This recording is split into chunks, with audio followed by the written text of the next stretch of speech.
And thanks for inviting me to do the presentation.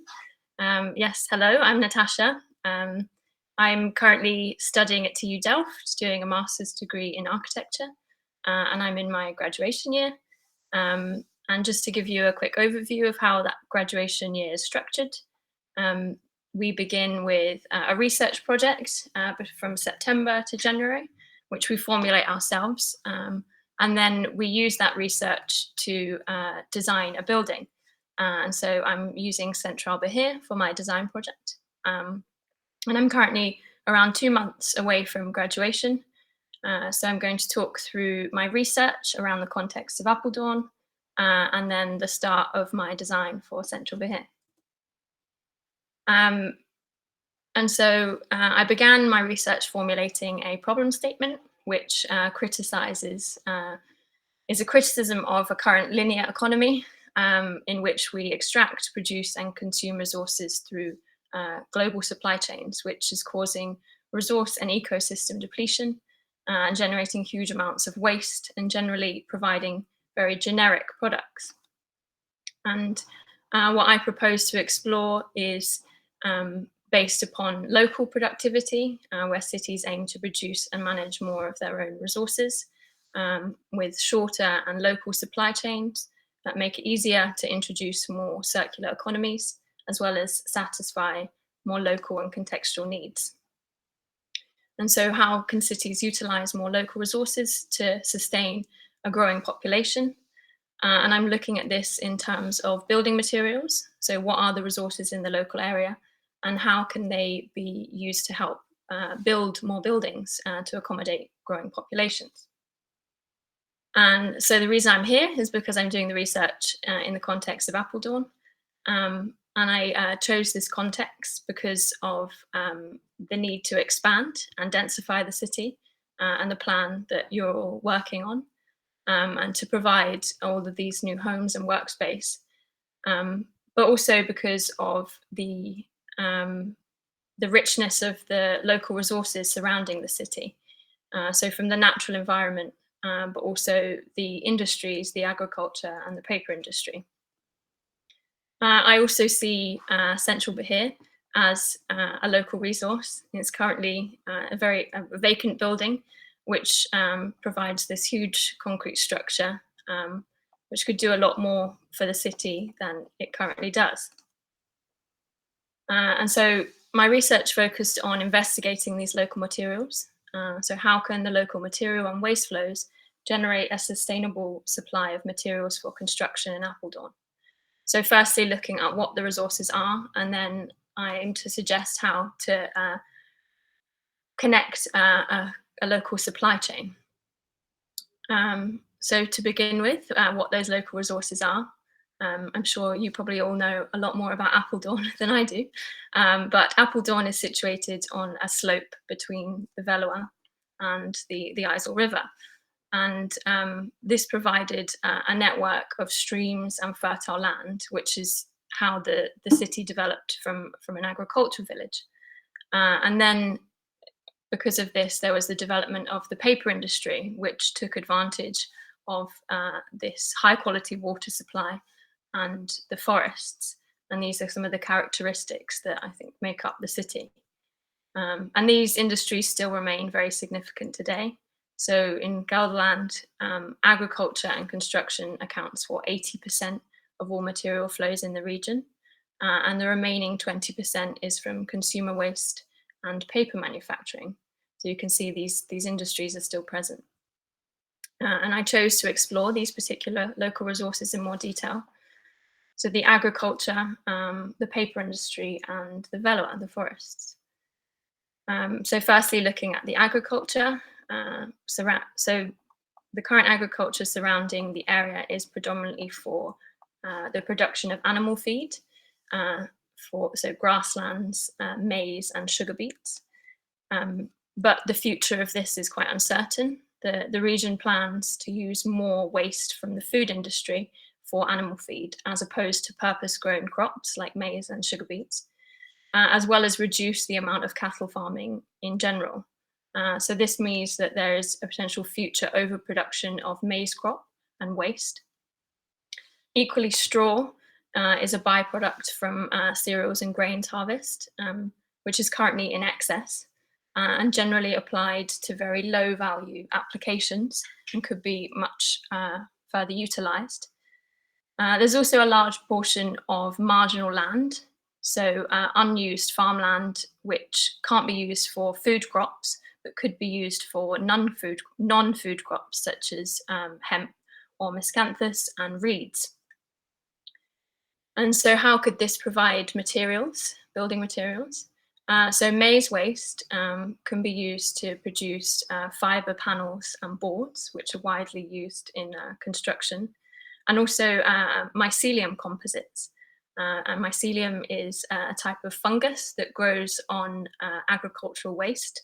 And these can be used to make bricks and boards for insulation and interior walls. Also straw, which can be used for straw wall construction, which has a much longer history as a construction method. And hemp and miscanthus and reeds, which can generate hempcrete block and thatch for roofing and walls. Also looking at the paper industry. So Gelderland has the largest concentration of paper mills in the Netherlands. And the industry is almost fully circular, you could say. It's 85% of all new material is made from recycled paper. But there is still some waste, so fibres which can't be recycled because they've been recycled too many times, they're too old, or they're contaminated by things, are currently landfilled and incinerated. And so the opportunity for building materials here are to repurpose this cellulose waste that is currently incinerated and can't be recycled. And this can be used for insulation, as well as generating mycelium materials, as I described before. This can also be used to grow the fungus on. And also using paper and board as a recyclable building material in itself. So things like paper tubes have been used kind of experimentally, but they have quite a lot of potential in further fields. And I think this on the left, this was actually a temporary theatre in Apeldoorn, produced from cardboard. And so then looking at the surrounding forests, the Veluwe, the national park, which currently has a small timber output annually, this being larch, pine and Douglas spar. And this is not currently the type of timber that would be used for very large scale construction, but is something that can be used for smaller scale construction, and particularly with using alongside existing buildings where the main structure is already in place. And so you can see that this can be used alongside the other elements to create these prefabricated panel solutions, as well as kind of cladding as well.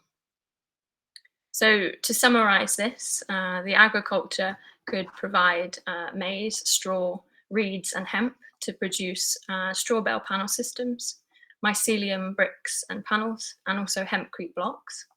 The paper industry could provide the cellulose waste to make insulation and mycelium, and as well as paper tubes to make small scale structures. And the Veluwe can provide the timber frames to work with these systems.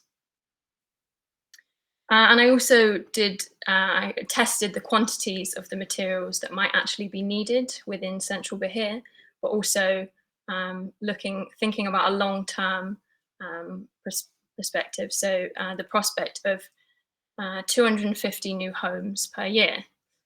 So, for example, considering a prefabricated timber frame with a straw infill insulation, which can be used for external walls, this shows that for central Beheer, a very small portion of the annual supply of straw and timber is actually needed.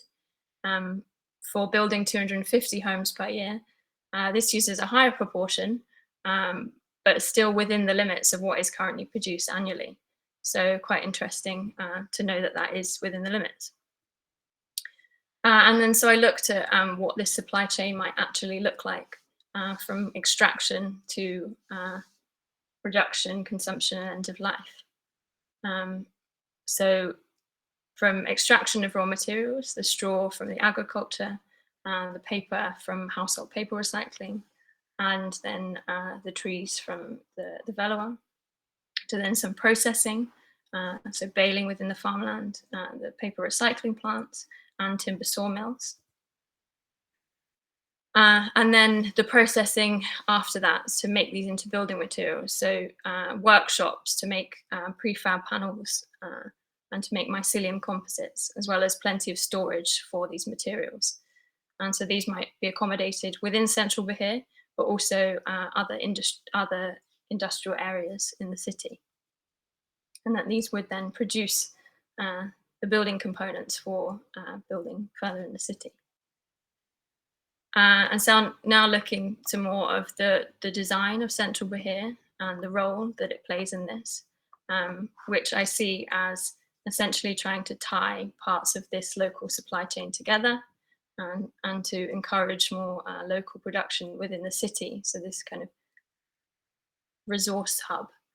And my plan for the building accommodates multiple functions.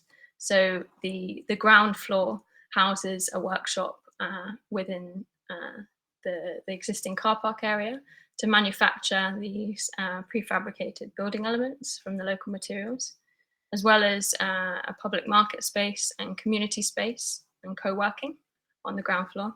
And then the upper floors are housing, which follow a self-build concept, which are built out from the output of the ground floor workshop.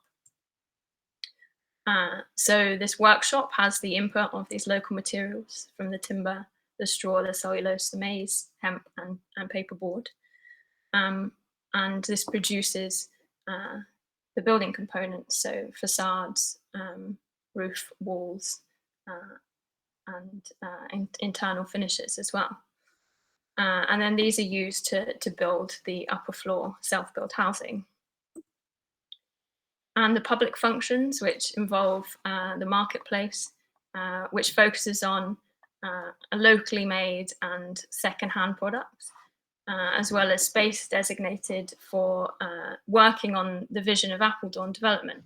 So I think this ties into the vision which your team are working on and exploring the ideas of this learning district. So, for example, the Stadspark Atelier, which it could be accommodated in this building, a place where the team can be based to engage with the local communities and develop the plans for the area.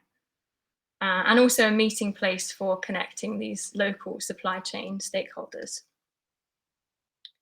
And so I'm proposing to make a number of alterations to the existing building so that it can accommodate these functions. So this is it as existing.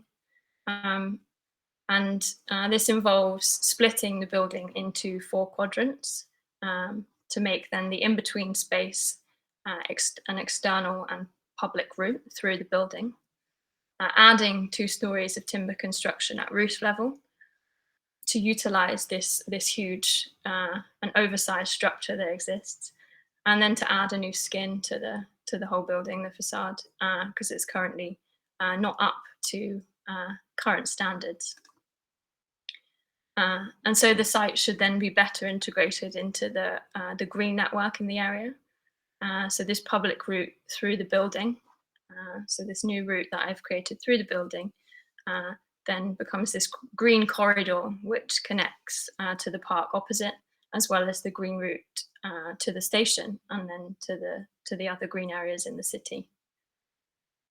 And also then that the site has this better and bigger presence within the city centre, this better connection. So by bringing these public functions, the market and a kind of cafe space, it then has this kind of part, it plays this part in the high street and the city centre. So just looking at a section through the building, we can see the existing in green, and then the new in orange, the upper floor construction in orange, and then this external route through the centre of the building. So then there's the workshops at ground level, and then upper floors are the housing. I won't go too much into the details of the design, but just to give you an idea of the concept, This is a plan of one of the upper floors, the housing in one of the quadrants. So the concept is that you buy an empty shell. So what is provided is a thin envelope, your services, plumbing, electricity, to make it very affordable. And then you build your home within this from the materials provided by the workshop. So for example, the left is kind of diagram of what you buy, this empty frame with this envelope and these kind of service walls. And then the right is what you build and design yourself from this output of materials from that workshop. So these kind of prefabricated straw panel systems and different types of cladding from the local materials. I think that is all I will talk through for now. I hope that was clear. And yeah, any questions?